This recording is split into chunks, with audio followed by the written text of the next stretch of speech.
Hello again, everybody.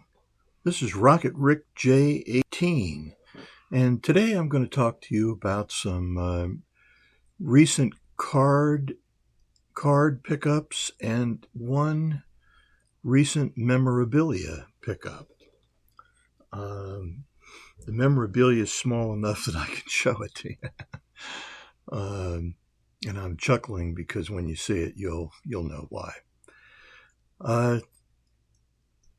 The last video that I did, I showed cards that I had gotten through last Thursday. So I've gotten several more pickups, and I just thought I would show these before I put them away and they disappear into the vastness of boxes and binders and so forth, only to be seen occasionally.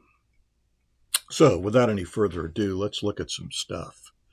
Here is the memorabilia, and as you can see, it is a Louisville Slugger mini bat autographed by Mickey Mantle. And I'm going to show you the authenticity certificate that came with it. It's from Ballpark Autographs, and I think that if you're familiar with Mickey's autograph, it's pretty recognizable. It probably has been copied many times, but I think this is a genuine autograph, and with or without the certificate, I'm very happy to add another Mantle autograph to my collection, even if it is on a mini bat. So, and it'll be it's a fun thing, and I'm going to enjoy it. And the price was right, so that's my memorabilia piece. And what I'm going to do now is move this out of the way, and I will be focused on showing you some baseball cards. And let me get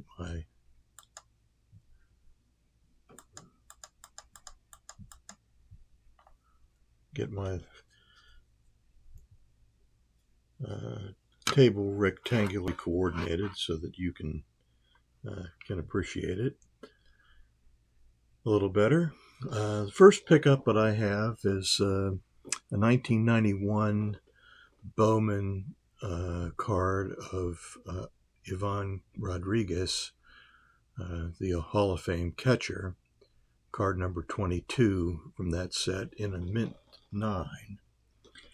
And you may ask, why make a fuss over this card? Well, it is one of the Mike Payne's 300 great cards.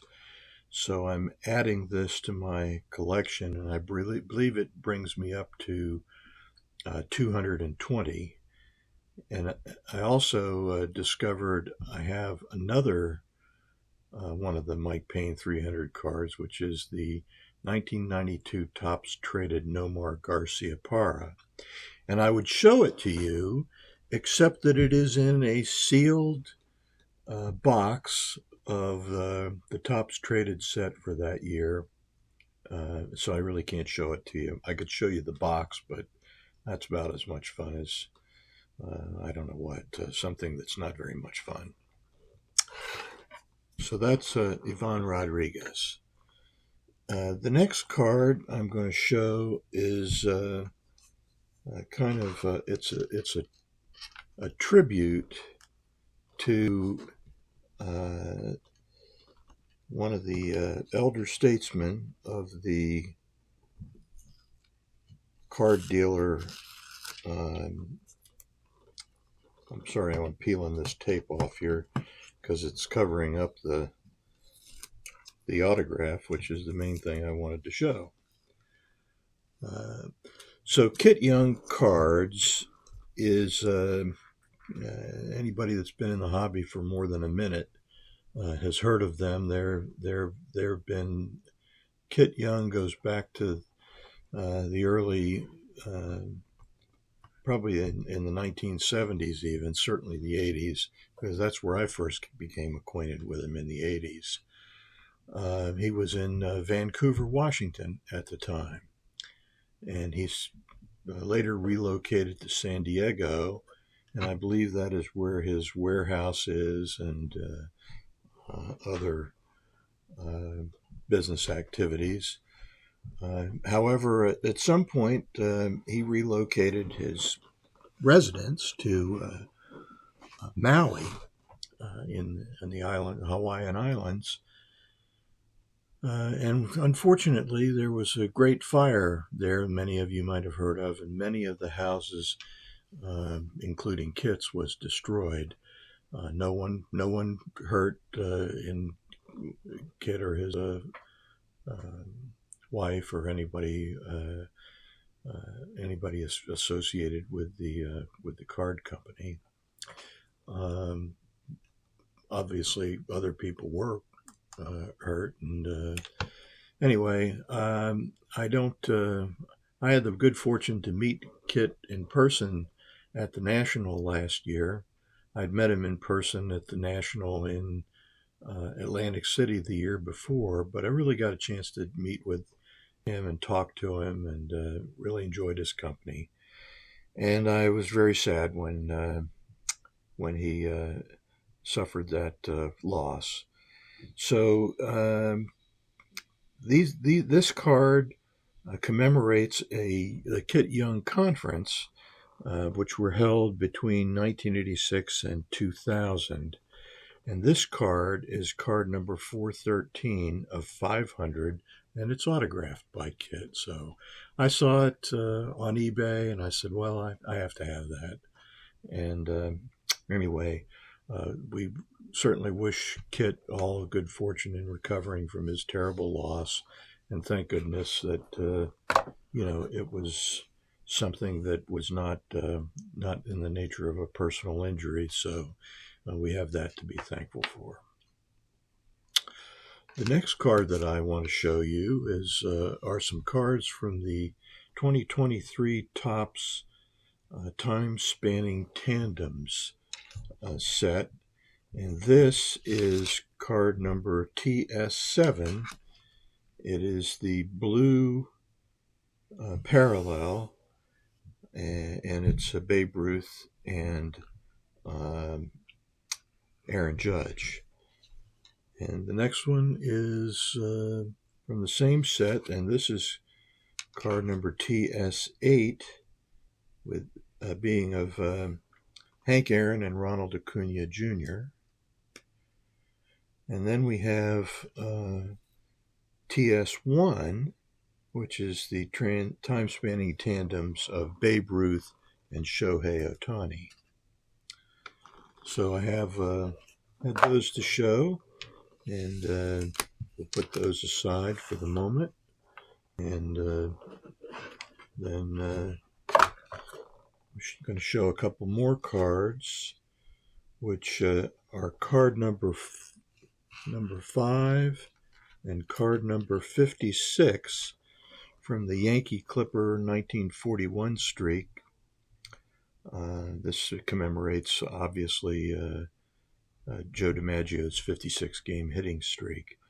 And I picked card number 5 because that was Joe's uniform number. And I picked card number 56 because that was the length of his streak. I also ordered another card, which I'm going to show it later whenever it arrives. And it is card 41, obviously for the year of the streak. So there's those two cards. There's some modern cards to show. Now I also have a few contemporary cards or vintage cards, including card number 450 from the 1961 baseball scoop set.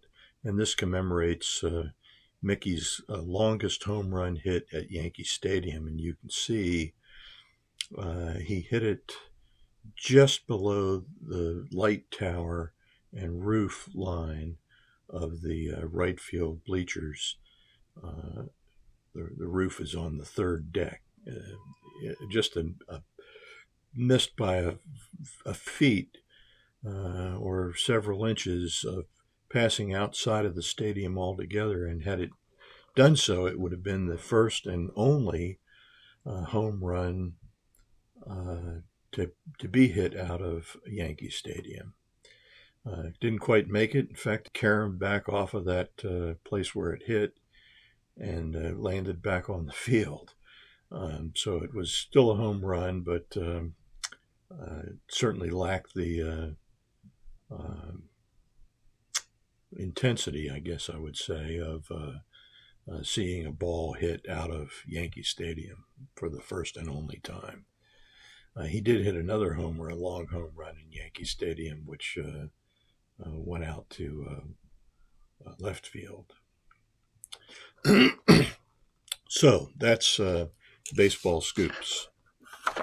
And the next next card that comes along is from the 1962 Topps cards. I have the 1962 Pete Rickert card, which is card number 131, and it is in the regular issue. I already had the green tint variation of that card, and so that this goes back into the permanent set, not as a variation, but as the card that should have been included in my set without reference to the green tint issues. And the same is also the case with the next card, which is card number 135. Again, I already had the green tint version, so this is the regular issue, Babe as a Boy. And then finally comes the Los Angeles Angels team card, which is, again, the regular issue, not the green tint issue. So I'm not sure that there is a green tint version of this card, but there is a variation of this card. It has two little inset circles with players in them appearing up here in these areas of the card. And I'm not sure that there's a regular issue for that variation. So anyway, long story short, those are the three pickups that I had from the set that I'm working on, which is the 1962 Master, or I forget the name, Super set, I think it was called. Anyway, that's where you get all the variations that make up the Master set along with the regular issue, and then add to that all the green tint variations. So gradually working on that. And of course, I am trying to collect the whole set of the new card scoops. So that's what the other card illustrated. So those are my pickups for the week. And I am going to conclude with my usual comment, and that is, this is Rocketrickj18, wishing that all your collecting dreams come true. And with that, I will sign off.